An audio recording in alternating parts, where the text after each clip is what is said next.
Hello students, હું છું Savaliya sir અને 12 સાયન્સના હેલો આલ્કેન અને હેલો એરિન સંયોજનોના JEE નીટના આ TTL1 એટલે કે ટેબલ ટોપ લેક્ચર 1માં આપનું સ્વાગત છે.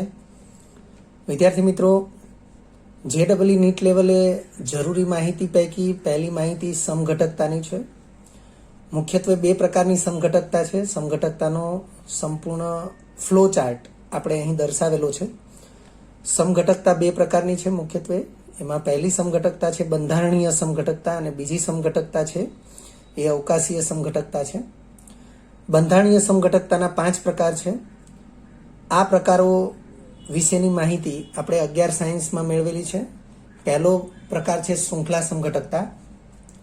જેમ કે એક ઉદાહરણથી આપણે ચર્ચા કરી લઈએ. જેમ કે 4 કાર્બન વાળો બ્યુટેન,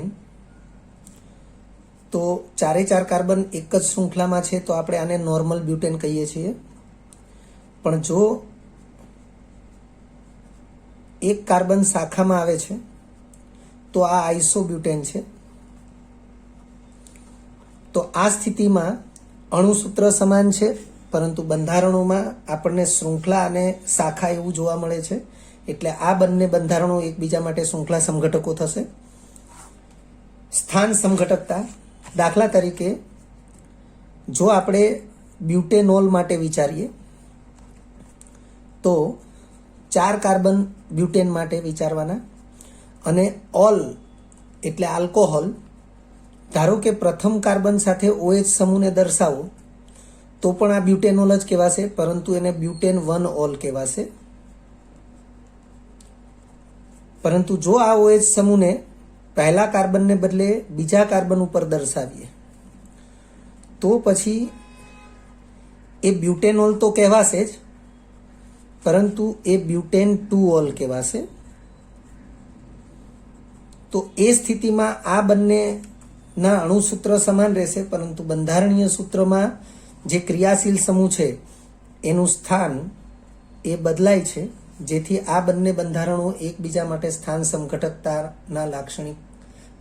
સમઘટકતાની લાક્ષણિકતા દર્શાવે છે અથવા બંને એકબીજાના સ્થાન સમઘટકો છે.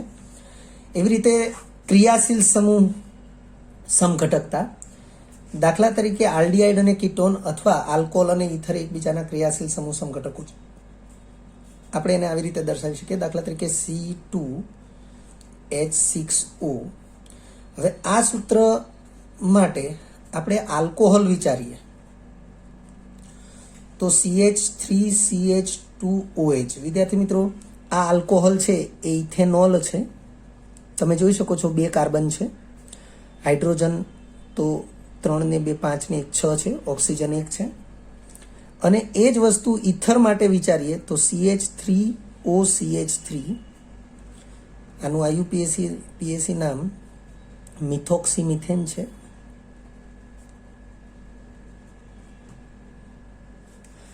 એને ડાયમિથાઇલ ઇથર પણ કહેવાય. તો તમે અહીંયા જોઈ શકો છો 2 કાર્બન છે, હાઇડ્રોજન 6 છે અને ઓક્સિજન 1 છે. એટલે અણુસૂત્ર સમાન છે પરંતુ તેના બંધારણોમાં ક્રિયાશીલ સમૂહ જુદા જુદા છે, માટે આને ક્રિયાશીલ સમૂહ સમઘટકતા તરીકે ઓળખી શકાશે. એ જ રીતે છે મેટામેરિઝમ અને ટોટોમેરિઝમ. મેટામેરિઝમ, વિદ્યાર્થી મિત્રો, અણુસૂત્ર સમાન હોય, ક્રિયાશીલ સમૂહ પણ સમાન હોય, પરંતુ મેટામેરિઝમ એવા જ ક્રિયાશીલ સમૂહ ધરાવતા સંયોજનોમાં સમઘટકતા તરીકે વિચારી શકાય કે જે ક્રિયાશીલ સમૂહમાં બંને બાજુએ કાર્બન શૃંખલા આવેલી હોય. દાખલા તરીકે આપણે ઇથરને લઈએ તો ઓક્સિજનની બંને બાજુએ કાર્બન શૃંખલા હોય. એ જ રીતે કીટોનને લઈએ તો કીટોનમાં પણ કાર્બોનિલ સમૂહની બંને બાજુએ કાર્બન શૃંખલા હોય. તો આવા જે પદાર્થો છે એ પદાર્થો એ મેટામેરિઝમ પ્રકારની સમઘટકતા દર્શાવી શકે છે. દાખલા તરીકે ઉદાહરણ લઈએ કે CH3O CH2CH2CH3. તો વિદ્યાર્થી મિત્રો, તમે જોઈ શકો છો કે ઓક્સિજનની એક બાજુએ એક જ કાર્બન છે અને બીજી બાજુએ 3 કાર્બન છે. એટલે 3 કાર્બનવાળી શૃંખલા અને 1 કાર્બનવાળી શૃંખલા. હવે આ જે પદાર્થ છે એ પણ ઇથર છે અને એને સમકક્ષ બીજો પદાર્થ વિચારીએ તો આ પદાર્થ પણ ઇથર છે. ઓક્સિજનની એક બાજુએ 2 કાર્બનવાળી શૃંખલા છે, બીજી બાજુએ પણ 2 કાર્બનવાળી શૃંખલા છે. આ બંને પદાર્થો માટે જો અણુસૂત્ર વિચારવામાં આવે તો C4H10O છે. તમે જોઈ શકો છો 1, 2, 3 અને 4 કાર્બન છે. હાઇડ્રોજન 3 ને 2 5 ને 2 7 ને 3 10 હાઇડ્રોજન છે. ઓક્સિજન 1 છે. અહીં પણ તમે જોઈ શકો છો 2 કાર્બન, બીજા 2 કાર્બન એટલે 4 કાર્બન છે. હાઇડ્રોજન 3 ને 2 5, 3 ને 2 5 10 હાઇડ્રોજન છે. ઓક્સિજન 1 છે. એટલે અણુસૂત્ર સમાન છે. ઇથર જ ક્રિયાશીલ સમૂહ તરીકે ઇથર જ છે, પરંતુ તેની બંને બાજુએ જે કાર્બન શૃંખલા છે એ કાર્બન શૃંખલામાં કાર્બન સંખ્યાના ક્રમમાં અથવા કાર્બન સંખ્યાની વિવિધતા છે. અને આ પ્રકારે જે સમઘટકતા જોવા મળે તેને મેટામેરિઝમ કહે છે. એ જ પ્રકારે ટોટોમેરિઝમ છે. ટોટોમેરિઝમ જે છે એને આપણે ચલ રૂપકતા પણ કહીએ છીએ. ટોટોમેરિઝમ અથવા એને ચલ રૂપકતા પણ કહેવાય. ચલ રૂપકતાનું એક ખૂબ જ જાણીતું ઉદાહરણ છે એ છે કીટો ઇનોલ ચલ રૂપકતા. વિદ્યાર્થી મિત્રો, આપણે આ પરિચિત થઈ રહ્યા છીએ અને આ પરિચિત થવાનું રીઝન એટલું જ છે કે ક્યાંક ને ક્યાંક JEE નીટ લેવલે પણ આમાંથી કોઈ પણ સમઘટકતા જે છે એ ઉપયોગી બની શકે છે. કીટો ઇનોલ ચલ રૂપકતા, દાખલા તરીકે CH3CHO, તો આ આલ્ડીહાઇડ સમૂહ છે, અને એ CH2 ડબલ બોન્ડ CHOH, તો આ ડબલ બોન્ડ કાર્બન કાર્બન દ્વિબંધ એટલે ઇન કહેવાય અને OH સમૂહ એટલે ઓલ કહેવાય, એટલે આને ઇનોલ કહેવાય. તો ઇનોલ અને આ આલ્ડીહાઇડ સમૂહ છે એનું બંધારણ જો આપણે વિચારીએ તો C double bond OH CHO નું બંધારણ, એટલે આ કીટો સ્વરૂપ કહેવાય. એટલે કીટો અને ઇનોલ સ્વરૂપ વચ્ચે એકબીજામાં રૂપાંતરિત થવાની ક્રિયા જે છે એના કારણે અણુસૂત્ર સમાન રહે છે. ફક્ત બંધારણમાં આ પ્રકારે ક્રિયાશીલ સમૂહો બદલાતા જાય છે. એટલે આવી ચલરૂપકતા જે છે એને ટોટોમેરિઝમ કહેવાય છે. આ પ્રકારની જે ચલરૂપકતા પ્રકારની જે સમઘટકતા છે એ સાપેક્ષ સ્થિરતા માટે જવાબદાર છે. એક ઉદાહરણ આપી દઈએ. દાખલા તરીકે કોઈ રાસાયણિક પ્રક્રિયાથી જો ઇનોલ સ્વરૂપની નીપજ બનતી હોય તો એ પ્રાથમિક તબક્કે બને છે, પરંતુ નીપજ તરીકે તો આપણને કીટો સ્વરૂપ જ મળે છે, કારણ કે ઇનોલની સાપેક્ષે કીટો સ્વરૂપની સ્થિરતા વધુ હોય છે. એ સિવાય અવકાશીય સમઘટકતા જે છે એના મુખ્યત્વે 2 પ્રકાર છે, ભૌમિતિક સમઘટકતા અને વિન્યાસ સમઘટકતા. વિદ્યાર્થી મિત્રો, ભૌમિતિક સમઘટકતા વિશેનો અભ્યાસ એ 11 સાયન્સમાં આપણે કરી ચૂક્યા છીએ. હાઇડ્રોકાર્બન ચેપ્ટર, કાર્બનિક રસાયણ વિજ્ઞાનની પાયાની સંકલ્પનાઓ એ ચેપ્ટરમાં પણ ક્યાંક એનો ઉલ્લેખ છે. તો ભૌમિતિક સમઘટકો 2 પ્રકારના હોય છે, સિસ અને ટ્રાન્સ. અને વિન્યાસ સમઘટકતાનો મતલબ થાય અવકાશીય ગોઠવણીને લગતી સમઘટકતા. એટલે વિન્યાસનો મતલબ થાય અવકાશીય ગોઠવણી, એટલે વિન્યાસ સમઘટકતાનો મતલબ થાય અવકાશીય ગોઠવણીને લગતી સમઘટકતા, જેના મુખ્યત્વે 2 પ્રકાર છે. એક છે રોટામેરિઝમ સમઘટકતા.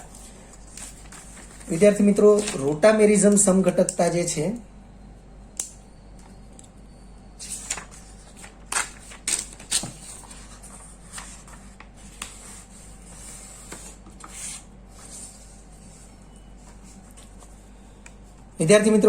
રોટામેરિઝમ સમઘટકતા જે છે એને જ અથવા કરીને અણુકોણાત્મક સમઘટકતા પણ કહે છે, અથવા એને કન્ફર્મર્સ પણ કહે છે. 2 અણુકોણાત્મક સમઘટકોને એકબીજાના કન્ફર્મર્સ કહે છે, જેમાં સ્ટેગર્ડ અને ઇક્લિપ્સ્ડ એવા 2 સમઘટકો હોય છે.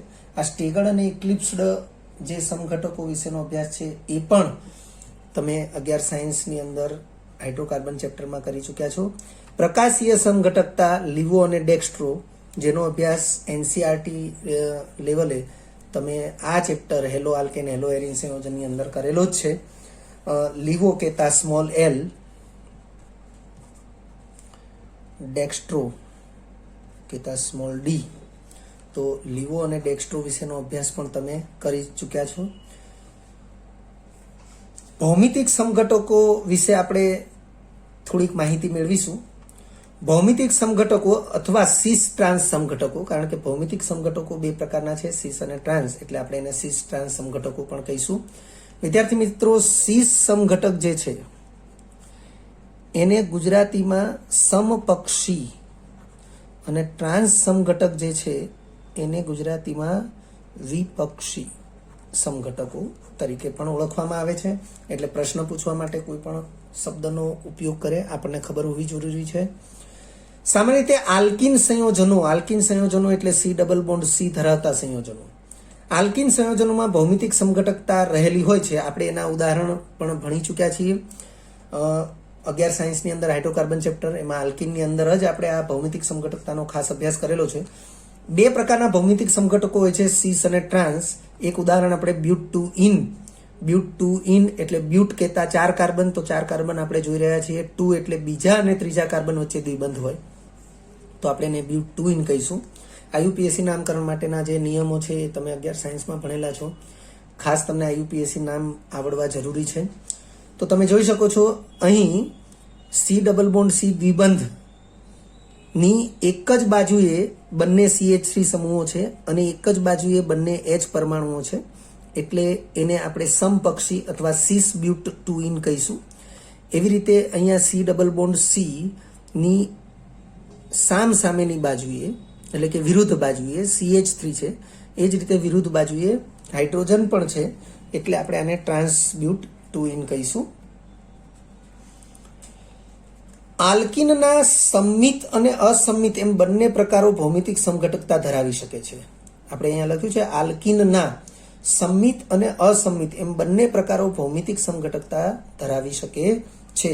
હવે આ સંમિત અને અસંમિત એમ બંને પ્રકારો ભૌમિતિક સમઘટકતા ધરાવી શકે છે, એનો અર્થ આપણે શું લઈશું?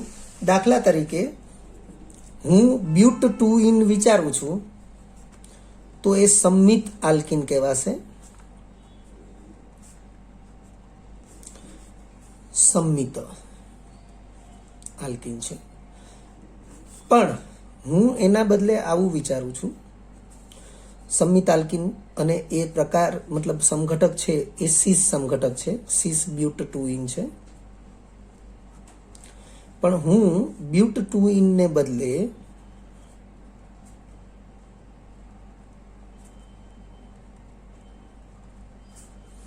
આ પણ સિસ પ્રકાર થશે, કારણ કે અહીંયા CH3 ને અહીંયા CH2CH3 બે જુદા સમૂહ છે, પણ હાઇડ્રોજનની સાપેક્ષે બંને સમાન પરમાણુ કે સમૂહ છે અને એક જ બાજુએ છે, દ્વિબંધની એક જ બાજુએ આવેલા છે પાસેના સ્થાનમાં, એટલે આ સિસ જ ગણાશે. તો આ સિસ છે, પણ કાર્બનની સંખ્યા ગણીએ તો 1 2 3 4 અને 5 કાર્બન છે, એમાં બીજા ત્રીજા કાર્બન વચ્ચે છે, એટલે આને બ્યુટને બદલે પેન્ટ ટુ ઇન કહીશું. હવે તમે જોઈ શકો છો કે અહીં બંને દ્વિબંધ ધરાવતા બંને કાર્બનની સમાન સંખ્યાના કાર્બન પરમાણુ નથી, તો આ સંમિત નહીં ગણાય, અસંમિત ગણાશે. એ રીતે હાઇડ્રોજન પરમાણુના સંદર્ભમાં પણ અસંમિત આપણે વિચારી શકીએ છીએ.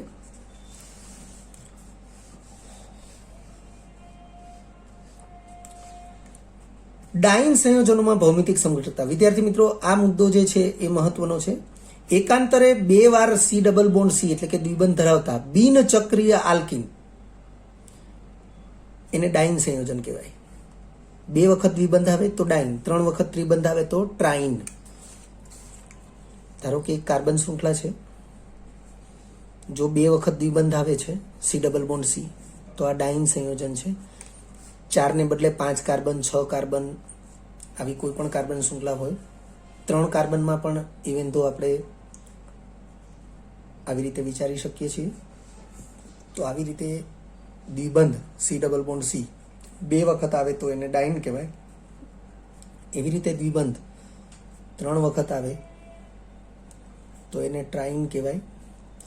ટૂંકમાં આપણે ડાઇન સંયોજનોમાં, અહીંયા લખ્યું છે ડાઇન સંયોજનોમાં ભૌમિતિક સમઘટકતા, તો ડાઇન સંયોજનોમાં ભૌમિતિક સમઘટકતા જોવા મળે એની માટે આ એક શરત લખેલી છે કે એકાંતરે 2 વાર C ડબલ બોન્ડ C એટલે કે દ્વિબંધ આવેલો હોવો જોઈએ. એકાંતરે એટલે કે આ દ્વિબંધ છે તો આ સિંગલ બોન્ડ, ફરીથી આ દ્વિબંધ, પણ આ પ્રકારે હશે તો એ એકાંતરે દ્વિબંધ ગણાતો નથી. એટલે અહીં લખ્યું છે એકાંતરે 2 વાર C ડબલ બોન્ડ C દ્વિબંધ ધરાવતા બિનચક્રીય આલ્કીન તો એ ડાઇન કહેવાશે.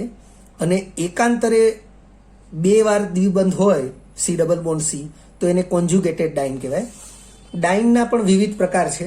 એકાંતરે દ્વિબંધવાળા, પાસ પાસેના સ્થાનમાં દ્વિબંધવાળા, પછી છેડાના સ્થાને દ્વિબંધવાળા.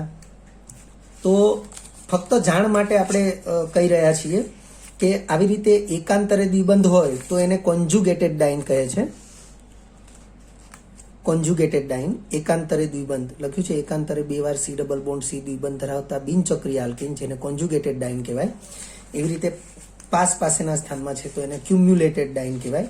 એવી રીતે શૃંખલાના છેડાના સ્થાનમાં હોય તો એને ટર્મિનલ ડાઇન કહેવાય. છેડા એટલે ટર્મિનલ થાય. એટલે આ પ્રકારે અલગ અલગ પ્રકારના ડાઇન સંયોજનો હોય છે. અહીંયા આપણે ડાઇન સંયોજનોમાં ભૌમિતિક સમઘટકતાનો અભ્યાસ કરવાનો છે તો એ ડાઇન સંયોજનો ફરજિયાત કોન્જ્યુગેટેડ ડાઇન પ્રકારના હોવા જરૂરી છે. તો એમાં ભૌમિતિક સમઘટકતા જોવા મળે છે અને એ ભૌમિતિક સમઘટકતા પણ સીસ અને ટ્રાન્સ પ્રકારની હોય છે. એક ઉદાહરણ દ્વારા આપણે એને સમજીશું. અહીંયા કોન્જ્યુગેટેડ ડાઇનમાં ભૌમિતિક સમઘટકતા માટે ઉદાહરણ આપ્યું છે બ્યુટા 1,3 ડાઇન. હવે ડાઇન સંયોજનોના IUPAC નામકરણ માટેના પણ આપણે અભ્યાસના જે નિયમો છે એ 11 સાયન્સમાં જોયેલા છે. તો બ્યુટા 1,3 ડાઇન, તો 4 કાર્બન બ્યુટા અને 1,3 એટલે પહેલા બીજા વચ્ચે અને ત્રીજા ચોથા વચ્ચે દ્વિબંધ હોય એટલે એને 1,3 ડાઇન કહેવાશે. તો બ્યુટા 1,3 ડાઇન. હવે તમે જોઈ શકો છો કે અહીંયા આ પહેલા નંબરનો કાર્બન, આ બીજા, ત્રીજા અને ચોથા નંબરનો કાર્બન, એમાં બીજા ત્રીજા નંબરના કાર્બન વચ્ચે સિંગલ બોન્ડ છે અને સામે પહેલા બીજા અને ત્રીજા ચોથાના દ્વિબંધ ધરાવતા જે ભાગ છે એ આ સિંગલ બોન્ડની એક જ બાજુએ છે. એટલે આ પ્રકારની જે સમઘટકતા છે એને સીસ સમઘટકતા કહેવાશે. અને એ જ પ્રકારે દ્વિબંધ ધરાવતા ભાગ સામસામેની એટલે કે વિરુદ્ધ બાજુએ છે, એવી રીતે હાઇડ્રોજન વિરુદ્ધ બાજુએ છે એટલે એને ટ્રાન્સ સમઘટક કહેવાશે. વિદ્યાર્થી મિત્રો, આ સીસ અને ટ્રાન્સ એ ભૌમિતિક સમઘટકતા એ ફક્ત એક જ C ડબલ બોન્ડ C વાળા ઘટકોમાં જોવા મળે છે એવું નથી. આ ડાઇન સંયોજનોમાં પણ જોવા મળે છે અને એ પણ સ્પેશિયલી કોન્જ્યુગેટેડ પ્રકારના ડાઇન સંયોજનોમાં જોવા મળે છે. આ એનું ઉદાહરણ છે. વિદ્યાર્થી મિત્રો, કુદરતી રબર, તો કુદરતી રબર એ પોલિમર છે. તમારે 12 સાયન્સના જ પાર્ટ 2 ની અંદર પોલિમર ચેપ્ટર જે છે એમાં કુદરતી રબરનું જે બંધારણ છે એમાં આ પ્રકારના સીસ બંધારણવાળા ભાગનો ઉલ્લેખ છે. એટલે એ ખાસ ધ્યાનમાં રાખવું જરૂરી છે. અસંમિત અણુ અને કિરાલ ગુણધર્મ. વિદ્યાર્થી મિત્રો, તમે NCERT બોર્ડ લેવલે ડેક્સ્ટ્રો અને લીવો સમઘટકો વિશેનો અભ્યાસ કરેલો છે. એટલે કે વામ ભ્રમણીય અને દક્ષિણ ભ્રમણીય જે છે એની વિશેનો તમે અભ્યાસ કરેલો છે. તો એ જે અભ્યાસ છે એ સિવાય કેટલોક અગત્યનો અભ્યાસ અહીં કરવો જરૂરી છે. સો ધેટ કે અસંમિત અણુ અને કિરાલ ગુણધર્મ, તો આ જે છે એ NCERT ની જ માહિતી છે, પરંતુ આપણે ઝડપથી એને રિવિઝન કરવી જરૂરી છે અને ધ્યાનમાં રાખવી જરૂરી છે. sp3 સંકૃત કાર્બન પરમાણુની ચારેય સંયોજકતા, કારણ કે sp3 સંકરણ હોય એટલે કાર્બન પરમાણુ જે છે એના 4 બંધ અલગ અલગ પરમાણુ કે સમૂહ સાથે જોડાઈ શકે અને આકાર એ સમચતુષ્ફલકીય, ફક્ત ચતુષ્ફલકીય પણ લખી શકાય. સમ શબ્દ તો ત્યારે જ વાપરી શકાય કે જ્યારે 4 પરમાણુ કે સમૂહ સમાન હોય. એટલે આપણે ઓર્ડિનરી ચતુષ્ફલકીય આકાર જે ત્રિપરિમાણીય આકારનો જ એક પ્રકાર છે. ત્રિપરિમાણીય બંધારણ હોય તો ભૌમિતિક આકાર જુદા જુદા હોઈ શકે. એમાંનો એક આકાર છે ચતુષ્ફલકીય આકાર. તો 4 લખ્યું છે sp3 સંકૃત કાર્બન પરમાણુની ચારેય સંયોજકતા જુદા જુદા પરમાણુ અથવા સમૂહ સાથે જોડાયેલી હોય તે કાર્બનને કિરાલ કાર્બન કહે છે.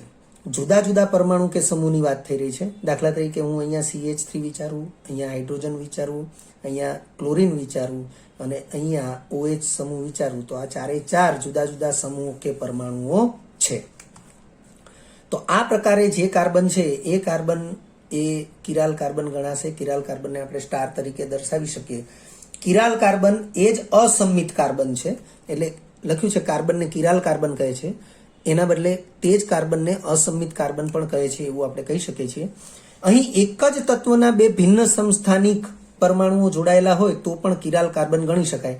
દાખલા તરીકે આ જે છે, હવે આમાં અહીંયા કાર્બન છે, હું અહીંયા CH3 વિચારું, અહીંયા હાઇડ્રોજન વિચારું, પણ અહીંયા હાઇડ્રોજનનો સમસ્થાનિક ડ્યુટેરિયમ વિચારું અને અહીંયા ફરીથી OH વિચારું, તો આ બંને એક જ પરમાણુ છે, પરંતુ તત્વ તરીકે એક જ પરમાણુ, પરંતુ સમસ્થાનિક તરીકે આ હાઇડ્રોજન પરમાણુ અને આ ડ્યુટેરિયમ પરમાણુ છે. તો એ સ્થિતિમાં પણ આને આપણે કિરાલ કાર્બન તરીકે ગણી શકીએ છીએ. જો આપેલ કાર્બનિક અણુ ઓછામાં ઓછો એક કિરાલ કાર્બન ધરાવતો હોય તો તે અણુને અસંમિત અણુ કહે છે. વિદ્યાર્થી મિત્રો, અસંમિત એટલે કે કિરાલ સંયોજન, કિરાલ અણુ ગણવા માટે જે તે અણુમાં ઓછામાં ઓછો એક કિરાલ કાર્બન હોવો જોઈએ. આ એક પ્રાથમિક શરત છે. આવી લાક્ષણિકતાને કિરાલ લાક્ષણિકતા અથવા કિરાલિટી અથવા અસંમિતતા કહે છે. એટલે કે પદાર્થની અંદર ઓછામાં ઓછો એક કિરાલ કાર્બન હોવો, જેના કારણે પદાર્થ અસંમિત અણુ તરીકે ઓળખાય છે, એ લાક્ષણિકતાને કિરાલ લાક્ષણિકતા અથવા કિરાલિટી અથવા અસંમિતતા કહે છે. પદાર્થની પ્રકાશ ક્રિયાશીલતા માટે તેમાં રહેલો કિરાલ કાર્બન જવાબદાર છે. તો આનો અર્થ સીધો જ એવો થાય, વિદ્યાર્થી મિત્રો, પ્રકાશ ક્રિયાશીલ લાક્ષણિકતા વિશે પણ તમે NCERT બોર્ડ લેક્ચરમાં ભણેલા જ છો કે જો પદાર્થ તલ ધ્રુવીભૂત પ્રકાશ ના તળ નું કોણાવર્તન કરાવી શકે તો તે પદાર્થ પ્રકાશ ક્રિયાશીલ લાક્ષણિકતા ધરાવે છે તેમ કહેવાય. અને પ્રકાશ ક્રિયાશીલ લાક્ષણિકતા ધરાવતો હોય એટલે એ પદાર્થ પોતે પ્રકાશ ક્રિયાશીલ સમઘટકતા પણ ધરાવતો હોય. એટલે અહીંયા લખ્યું છે પદાર્થની પ્રકાશ ક્રિયાશીલતા માટે તેમાં રહેલો કિરાલ કાર્બન જવાબદાર છે. એનો અર્થ કે જો કોઈ પદાર્થ એ તલ ધ્રુવીભૂત પ્રકાશના તળનું કોણાવર્તન કરાવતો હોય તો તે પદાર્થ, એટલે આપણે કાર્બનિક પદાર્થની જ વાત કરી રહ્યા છીએ, તો તે કાર્બનિક પદાર્થ જે છે એમાં ઓછામાં ઓછું એક કિરાલ કાર્બન હાજર જ હોય. એટલે લખ્યું છે પદાર્થની પ્રકાશ ક્રિયાશીલતા માટે તેમાં રહેલો કિરાલ કાર્બન જવાબદાર છે. એટલે કે પ્રકાશ ક્રિયાશીલ પદાર્થમાં ઓછામાં ઓછો એક કિરાલ કાર્બન હોય જ છે. એટલે કે પ્રકાશ ક્રિયાશીલ પદાર્થમાં ઓછામાં ઓછો એક કિરાલ કાર્બન હોય જ છે. તો આનો અર્થ એવો થાય કે પદાર્થ પ્રકાશ ક્રિયાશીલતા દર્શાવે, તલ ધ્રુવીભૂત પ્રકાશના તળનું કોણાવર્તન કરાવે, તો તે કોણાવર્તન કરાવવાની જે લાક્ષણિકતા છે એ પદાર્થમાં રહેલા કિરાલ કાર્બનને કારણે જ છે. એટલે પદાર્થ પ્રકાશ ક્રિયાશીલ હોય, તલ ધ્રુવીભૂત પ્રકાશના તળનું કોણાવર્તન કરાવતો હોય તો તેમાં કિરાલ કાર્બન હોય જ. પરંતુ આનું ઊંધું વિધાન હંમેશા સત્ય નથી. એટલે કે પદાર્થમાં કિરાલ કાર્બન હોય તો તે પ્રકાશ ક્રિયાશીલતા દર્શાવે જ, એટલે કે તલ ધ્રુવીભૂત પ્રકાશના તળનું કોણાવર્તન કરાવે જ એવું જરૂરી હોતું નથી. હું ફરીથી અરસપરસ વિધાન બોલું છું કે જો પદાર્થ પ્રકાશ ક્રિયાશીલ લાક્ષણિકતા દર્શાવતો હોય, એટલે કે તલ ધ્રુવીભૂત પ્રકાશના તળનું કોણાવર્તન કરાવતો હોય તો તેમાં ઓછામાં ઓછો એક કિરાલ કાર્બન હોય ને હોય જ. પરંતુ જો પદાર્થમાં કિરાલ કાર્બન હોય તો તે પદાર્થ પ્રકાશ ક્રિયાશીલ લાક્ષણિકતા દર્શાવે જ એવું જરૂરી નથી. એટલે કે તલ ધ્રુવીભૂત પ્રકાશના તળનું કોણાવર્તન કરાવે જ એવું જરૂરી નથી. આમ અસંમિત અણુઓ પ્રકાશ ક્રિયાશીલતા દર્શાવી શકે છે. અસંમિત અણુઓ એટલે કે કિરાલ કાર્બન ધરાવતા અણુઓ એ પ્રકાશ ક્રિયાશીલતા દર્શાવી શકે છે. વિદ્યાર્થી મિત્રો, જો તમને આ વિડીયો લેક્ચર ગમ્યો હોય તો લાઇક આપજો, શેર કરજો અને સબસ્ક્રાઈબ પણ કરજો. અગાઉના લેક્ચરનું રિવિઝન અને પાઠ્યપુસ્તકનું વાંચન કરતા રહેજો. આ લેક્ચર અંગે કોઈ પણ ડિફિકલ્ટી હોય તો મને વોટ્સઅપ કરી શકાય. આભાર. ફરી મળીશું નવા વિડીયો લેક્ચરમાં.